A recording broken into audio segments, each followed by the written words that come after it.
Jeff, I understand you come bearing gifts. I do, Tony. Look at this, man. Yes. Cylinder heads, straight from the machine shop. It only took them, what, like 6 months? 6 months. Oh, please. I think it was November, so 7 months. 7 months. So what we had to do with these things was the O-ring grooves in the cylinder heads were, well, they were just too big.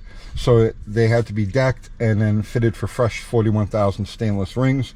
And it's important that these heads are done right, because even though the block that's currently in the car is going to be replaced, we're only going to be using the block that's in there now for just the basic setup on the fuel system and a couple of burnouts, 60 footers like that. It's going to be replaced with one that's currently at the machine shop. Correct. Yes. But the heads are keepers. So it's important that we had these things done right. And Chocolates did a nice job, very nice job on them.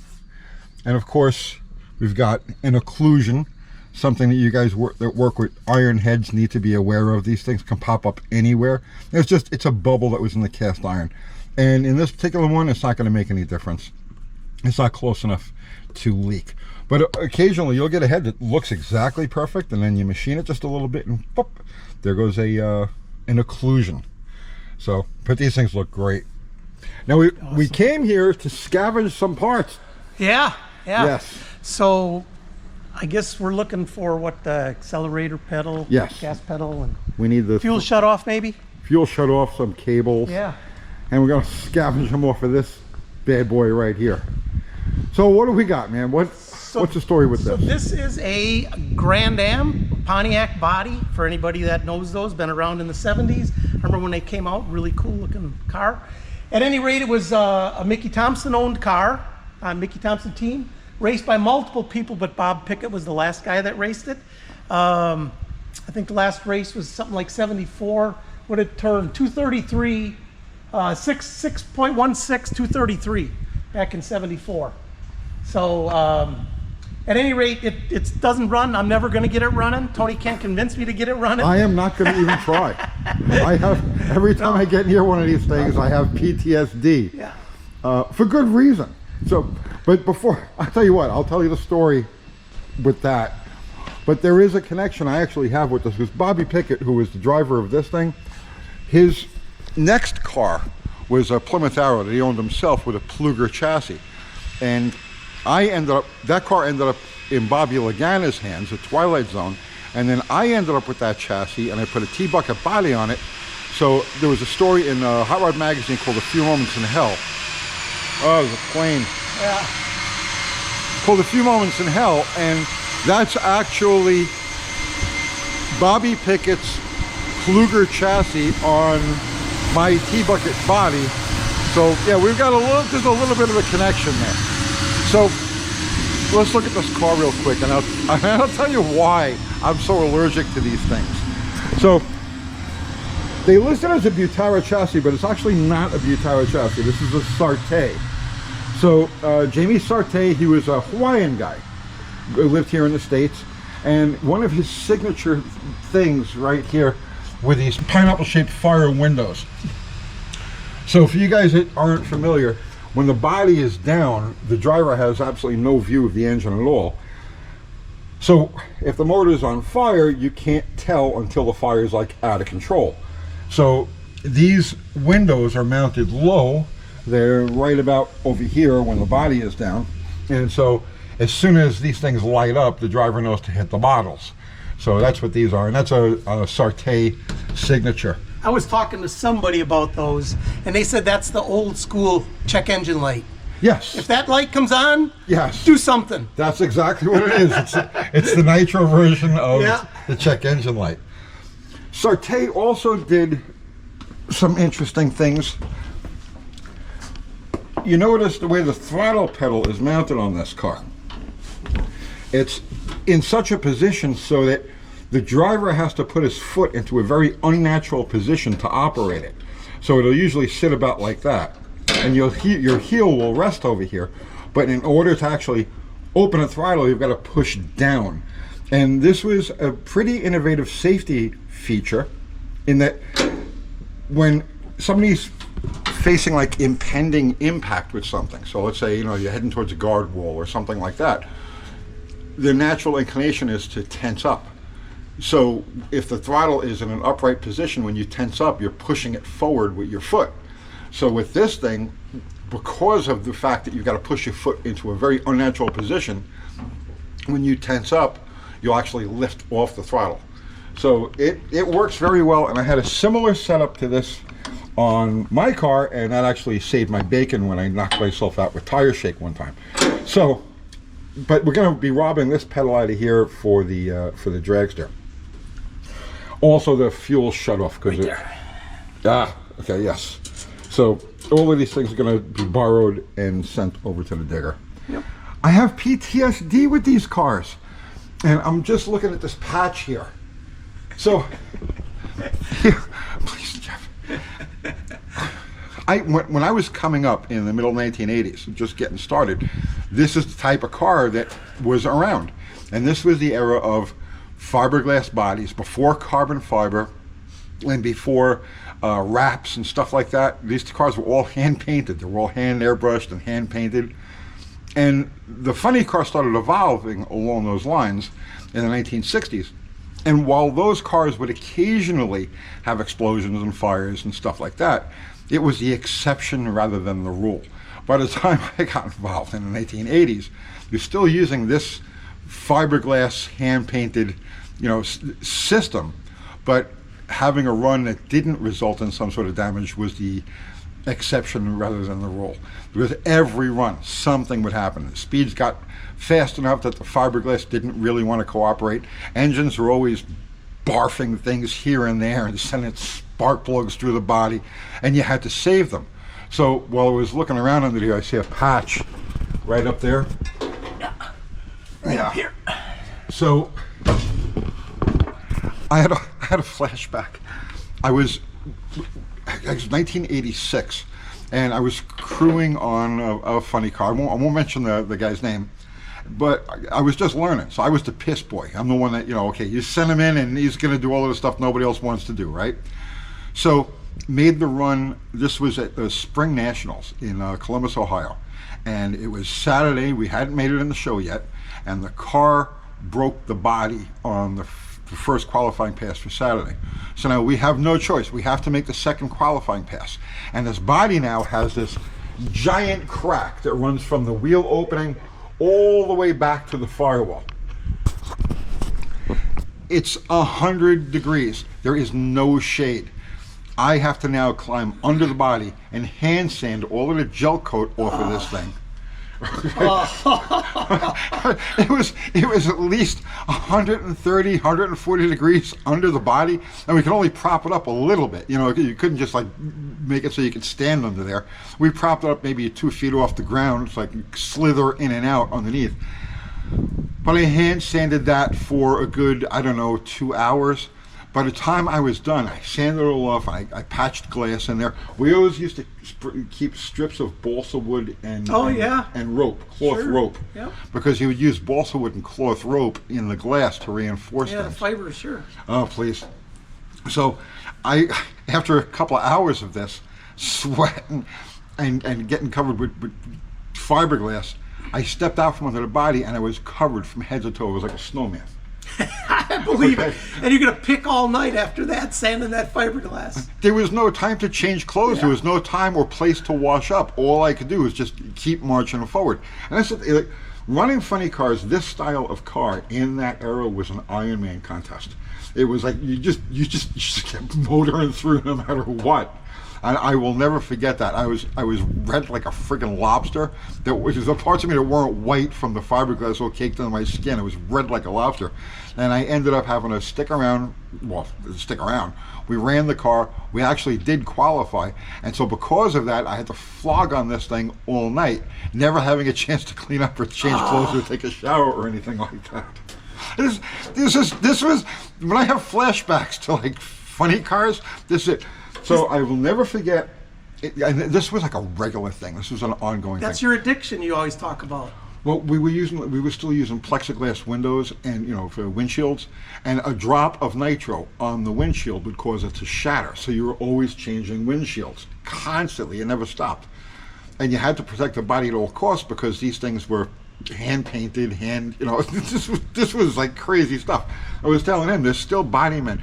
I'm looking at you, Dave Sano. There's still body men back in New York, New Jersey that I owe money to like 40 years later. So it was a nightmare. And I will never forget the first time I got hired on as crew for a top fueler. And I noticed as soon as I got there, right, that they were much more relaxed. Like, it was a very relaxed atmosphere. And I'm saying, like, oh, these guys are like real professionals. They're pretty cool, right? And we made a couple of runs, and at some point the car pushed out a head gasket, made a bunch of mess, and I'm thinking to myself, oh, a lot of work. And we brought the car in and just wiped the oil and whatnot off the frame rails, and I was like, I get it now. I get it. And it was like the clouds parted and the sun came out. And I was like, yes, it's dragsters from now on. Makes sense. Please. Makes sense. So, but at any rate, that's why I don't want to have anything to do with these cars. Yep. Just no. They're neat to look at. That's They're great to look at. They're great to look at. Yeah. But, So I got a question for you. Yes. Just thinking about sitting here. The dragster, you went through in one of the early videos about the different positions. Sitting in this, you're sitting much more upright than in that in the dragster, aren't you? A little more like a chair. Well, this is a lowrider car. It's got a very low roll cage, and that's why you've got this much of a dip to the seat. I don't know if you guys. Your butt sits right down in there. Yeah, and then well, it's you sit in a chair, but it's one of the lower riding cars. That was a trademark of mid 1970s construction. They wanted these cars as low as they could possibly get them. Cool. But they're pretty comfortable. And this has on the dragster we only got the reverser. This has got a This got first and 2-speed. second on it. Right. Yeah, 2-speed. Yep. And there's no way to know what ratio was in there, but this isn't necessary for the for the dragster. And I think this is just empty, right? Yeah. There's crank. There's no rods or pistons in it. No valve train. It's just for show. Yep. And it shall remain that way. Yes, it shall. We're gonna steal a few things off of it, and if we need other things, we can get them. But it's just gonna stay for show. Sarté did another interesting thing. I don't know if you guys can see how the rear end was mounted. Sarté used to use the rear end housing as a structural member, and all of this mounting is later Sarté after they outlawed that, and then these cars would no longer certify once NHRA went to 10.1B for the Funnycar spec. These cars wouldn't certify anymore. So this thing's been out of service probably since about 1978, 1977. But it's a neat car. Mm-hmm. I just don't want to have anything to do with it. That's okay. I'm good with that. All right, one other thing we got back here, man. We got to take a look at we this. got something else kind of different. Here, before you walk back, check this out, Tony. See if anybody knows what these are. Those are for the thing we're going to talk about next. Okay. Wow, that's some serious rubber, bro. Yeah. Okay. We'll figure it out when we see back here now.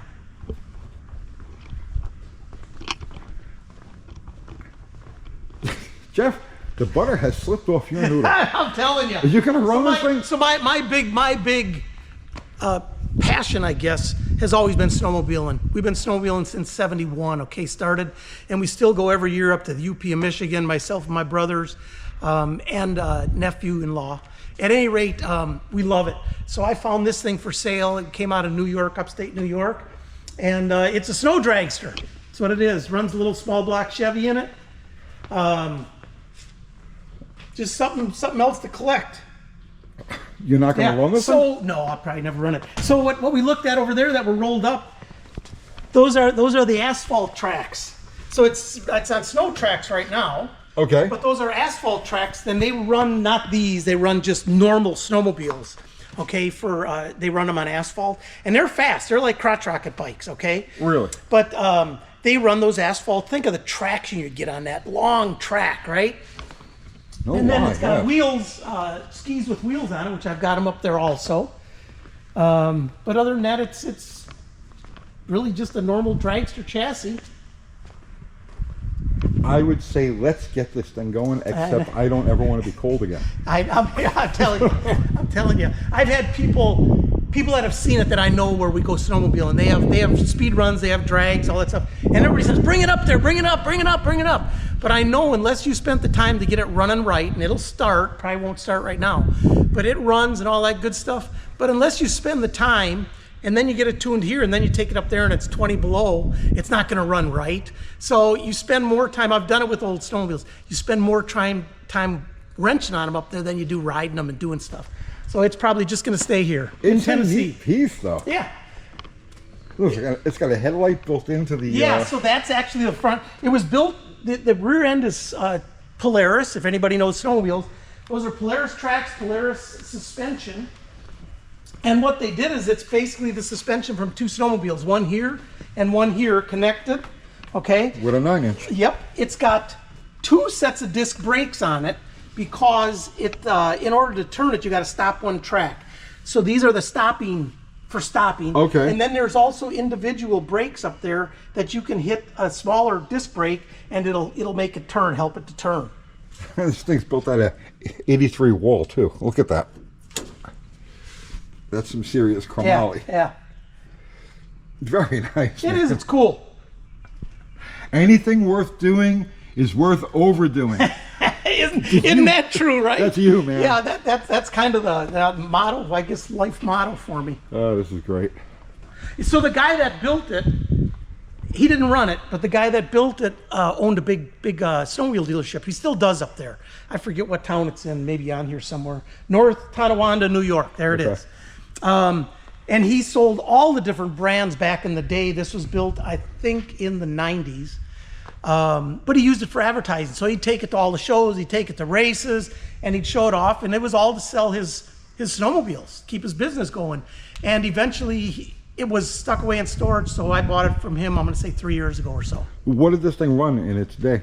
I couldn't tell you. And he said they never ran it hard. It was really just for marketing more than anything. So it ran a few times on grass and a few times on snow, but I don't think they ever went. And it probably wasn't near as fast as a light, small, normal snowmobile chassis that weighs a third of what this one weighs probably, you know, and is running, heck, now they're running 800-900 horse out of a little, you know, boosted engine. At least 800 or 900 horsepower, no? Yeah, I don't know, but I'm saying on a little snowmobile on a little 3-cylinder 4-stroker, they're pumping out a ton of horse. That's cool. It's got an alternator. Mm-hmm. This is a radiator back here. Self-starting. Mm-hmm.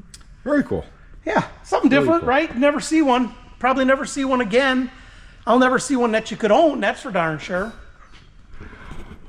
All right, so I'm going to go scavenge some parts off of this thing now and get them back to the shop. And we're very close now. We're just waiting for a coupler and a couple of odds and ends. And then we need to fit the throttle. We had to pull the original throttle pedal out of the car, the dragster, because it doesn't fit with the cam that we got. So, please, this is one thing after another. So we're going to borrow the throttle out of this and then mount it into the dragster. I actually need you there to fit it. Yep. Fit it. Yep. So, and that's it. So hopefully within the next 3 weeks, 2-3 weeks, we might be able to make some noise with this thing. That'd be amazing. You got fuel, right? Oh, fuel's sitting right over here. Yes. In the barrels, absolutely. We got fuel. Nectar of the gods. Yeah, it's there. It's there. All right, guys. That's it. Neat stuff. He's got a lot of really cool toys. We'll show you more soon. The caddy. Cool. Oh, yeah. Yes. Yeah. We'll get the caddy. Yeah. All right, guys. Cool. See you tomorrow. See ya. Thanks.